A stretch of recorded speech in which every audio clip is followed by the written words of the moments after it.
Goods and Services Tax അല്ലെങ്കിൽ GST, the Indian taxation system lead to misallocation of resources and lower productivity in terms of economic growth, international trade and overall economic development of Indian economy. ഇന്ത്യയുടെ tax system എന്ന് പറയുന്നത് റിസോഴ്സസുകളുടെ മിസ് അലോക്കേഷനിലേക്കാണ് നയിക്കുന്നത്. അതേപോലെ economic growth എടുത്താലും overall economic development എടുത്താലും അതിലേക്ക് വലുതായിട്ടൊന്നും ഇന്ത്യൻ ടാക്സ് സിസ്റ്റം ചെയ്യുന്നില്ല. അതായത് ഇന്ത്യൻ ടാക്സ് സിസ്റ്റം അത്രത്തോളം സ്ട്രോങ് അല്ല. രാഷ്ട്രത്തെ വികസനത്തിലേക്ക് നയിക്കാൻ മാത്രമുള്ള ഒരു കഴിവ് ഇന്ത്യൻ ടാക്സ് സിസ്റ്റത്തിനില്ല. Because it leads to a misallocation of resources. So, there was an emergent need to replace the existing tax system with a new engine of taxation of goods and services to attain the following objectives. അതായത് ഇപ്പോൾ പറഞ്ഞു ഇന്ത്യയിലെ tax system അത്രത്തോളം സ്ട്രോങ്ങും എഫിഷ്യൻറ്റും അല്ല. അപ്പോൾ ആ ഒരു tax സിസ്റ്റത്തിൽ കാര്യമായിട്ട് മാറ്റം കൊണ്ടുവരണം എന്നുള്ളതാണ് കൂടുതൽ അഭിപ്രായങ്ങൾ വന്നത്. കാരണം ടാക്സ് സിസ്റ്റം കൊണ്ട് രാഷ്ട്രത്തെ സാമ്പത്തികമായിട്ടൊന്നും നേട്ടം ഉണ്ടാകുന്നില്ല, രാഷ്ട്ര വളർച്ചയ്ക്ക് അത് കാര്യമായിട്ടൊന്നും കോൺട്രിബ്യൂട്ട് ചെയ്യുന്നില്ല എന്നുള്ളത് കൊണ്ട് ഒരു പുതിയ ടാക്സേഷൻ സിസ്റ്റം അല്ലെങ്കിൽ ടാക്സേഷൻ സിസ്റ്റത്തിൽ കാര്യമായിട്ടുള്ളൊരു മാറ്റം കൊണ്ടുവരണം എന്നുള്ളതാണ് ആവശ്യം ഉയർന്നു വന്നത്. അതിൻ്റെ പ്രധാന കാരണം എന്ന് പറയുന്നത്, ഈ പുതിയ ടാക്സേഷൻ്റെ പ്രധാന ഒബ്ജക്റ്റീവ് എന്ന് പറയുന്നത് the tax incidence fell primarily on domestic consumption, the optimization of efficiency and equity of the Indian tax system. There should be no export of taxes across the taxation jurisdiction. The Indian market should be brought under a single umbrella of common market, enhancement to the cause of cooperative federalism.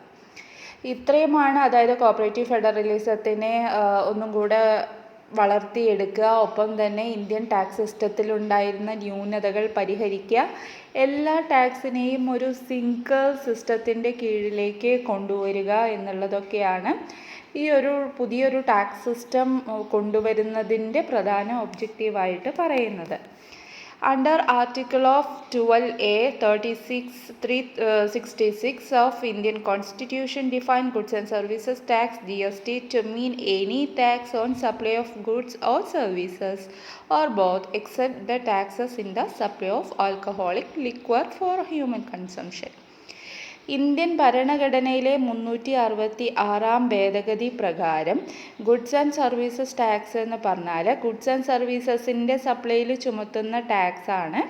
ഈ liquor പോലുള്ള മറ്റ് ഉൽപ്പന്നങ്ങൾക്ക് അല്ലെങ്കിൽ മറ്റ് സേവനങ്ങൾക്ക് ഉൾപ്പെടുത്തുന്ന അല്ലെങ്കിൽ ആ സേവനങ്ങൾക്കുള്ള ടാക്സാണ് ഗുഡ്സ് ആൻഡ് സർവീസസ് ടാക്സ് എന്ന് പറയുന്നു. അതിൽ തന്നെ പുതിയ ആർട്ടിക്കിൾ 366(26)A പ്രകാരം services to mean anything other than goods അല്ലാത്ത മറ്റു കാര്യങ്ങളെയാണ് നമ്മൾ സർവീസിൽ ഉൾപ്പെടുത്തുന്നത്. അതിനുള്ള ടാക്സ് ആയിട്ടാണ് GSTനെ പരിഗണിക്കുന്നത്. എന്നാൽ ഇന്ത്യൻ രാഷ്ട്രം അല്ലെങ്കിൽ ഇന്ത്യ ഗവൺമെൻറ് ടാക്സേഷൻ GST എന്നുള്ള ടാക്സേഷൻ കൊണ്ട് ഉദ്ദേശിക്കുന്നത് ഒരിക്കലും ഈ ടാക്സിൽ വന്ന അമെൻമെൻറ്റിൻ്റെ ഒരു പ്രാധാന്യത്തെക്കുറിച്ചല്ല അവർ പറയുന്നത്. ഈ ടാക്സേഷൻ സിസ്റ്റത്തിൽ ഒരു റിഫോം ആയിട്ടാണ് ഇന്ത്യൻ ഗവൺമെൻറ് GSTനെ കണക്കാക്കുന്നത്. GST എന്ന് പറയുന്നത് പ്രധാനമായിട്ടും 3 രീതിയിൽ വരാം. ഒന്ന് central GST, state GST, dual GST. Central GST എന്ന് പറഞ്ഞാൽ GST to be levied by the centre government ചുമത്തുന്ന GST ആണ് സെൻട്രൽ GST. സ്റ്റേറ്റ് GST എന്ന് പറഞ്ഞാൽ സ്റ്റേറ്റ് ഗവൺമെൻറ് ചുമത്തുന്ന GST ആണ് state GST. Then dual GST എന്ന് പറഞ്ഞാൽ സ്റ്റേറ്റും സെൻട്രും ചുമത്തുന്ന GST ആണ് dual GST. GST is regarded as a comprehensive and one tax system on manufacture, sale, consumption of goods and services at the national level. As GST is implemented, all other taxes has been discontinued. അതായത് എല്ലാ ടാക്സിനെയും GST എന്നുള്ള ഒറ്റ ടാക്സിൻ്റെ കീഴിൽ കൊണ്ടുവന്നു. അപ്പം മറ്റ് ടാക്സുകളെല്ലാം discontinue ചെയ്തു. ഇത്രയും തന്നെയാണ് ഗവൺമെൻറ് ഉദ്ദേശിച്ചത്. അതായത് മൊത്തം ടാക്സുകളെ ഒരു കുടക്കീഴിൽ കൊണ്ടുവരിക. അപ്പോൾ അതിന് വേണ്ടിയിട്ടാണ് GST ഇൻട്രൊഡ്യൂസ് ചെയ്തത്. There is now one tax that to a national level strictly under the control of central government. അങ്ങനെ കേന്ദ്ര ഗവൺമെൻറ്റിൻ്റെ കീഴിൽ ഒരൊറ്റ ടാക്സ് കൊണ്ടുവന്നു, അതാണ് GST. അത് മുഴുവനായിട്ടും കേന്ദ്ര ഗവൺമെൻറ്റിൻ്റെ അധികാരത്തിന് കീഴിലാണ് ഈ ടാക്സ് സിസ്റ്റം നിലനിൽക്കുന്നത്.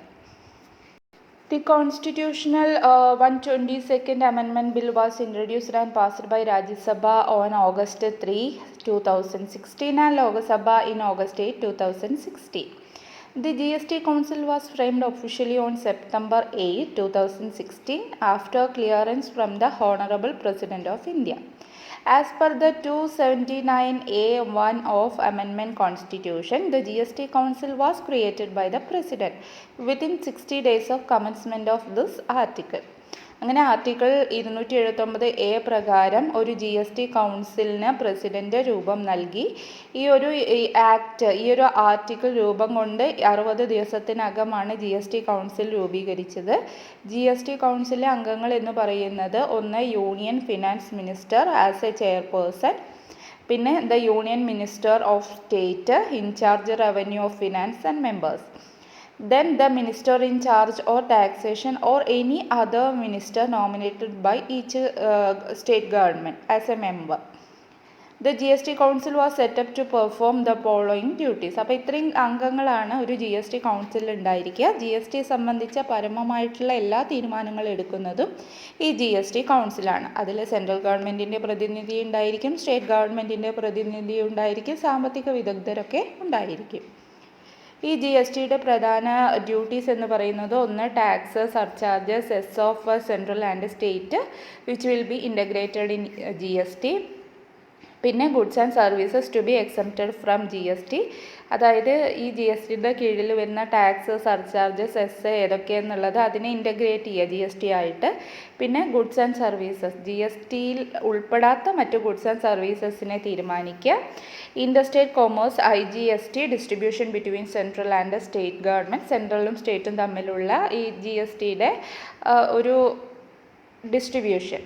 Then registration threshold limit for GSTയിൽ രജിസ്റ്റർ ചെയ്യാനുള്ള ആ പരിധി എത്രയാണെന്ന് നിശ്ചയിക്കുക. GST ഫ്ലോർ റേറ്റ് തറവില നിശ്ചയിക്കുക. ദെൻ കലാമിറ്റി സ്പെഷ്യൽ റേറ്റ്സ്, എന്തെങ്കിലും ഒരു നാച്ചുറൽ കലാമിറ്റിയോ അല്ലെങ്കിൽ ഇപ്പോൾ കൊറോണയൊക്കെ വന്നൊരു ഘട്ടത്തിൽ അങ്ങനെ എന്തെങ്കിലും ഒരു കലാമിറ്റി വന്നു കഴിഞ്ഞാൽ GST എത്രയായിരിക്കണം അതിൻ്റെ നിരക്ക് സംബന്ധിച്ചിട്ടുള്ളത്. Then provision with regard to special category rates especially north eastern states. വികസിത സംസ്ഥാനങ്ങളെ അല്ലെങ്കിൽ കുറച്ചും കൂടെ സാമ്പത്തിക മെച്ചമുണ്ടാക്കിയ സംസ്ഥാനങ്ങളെ അപേക്ഷിച്ച് പിന്നോട്ട് നിൽക്കുന്ന മറ്റ് നോർത്ത് ഈസ്റ്റിലെ സ്റ്റേറ്റുകളെ സംബന്ധിച്ചും അവിടെ ഓരോ കാറ്റഗറൈസ് ആയിട്ട് GST ചുമത്തുന്നതിനെ സംബന്ധിച്ചും തീരുമാനങ്ങൾ എടുക്കുക എന്നുള്ളതാണ് ഈ GST കൗൺസിലിൻ്റെ പ്രധാന കടമ.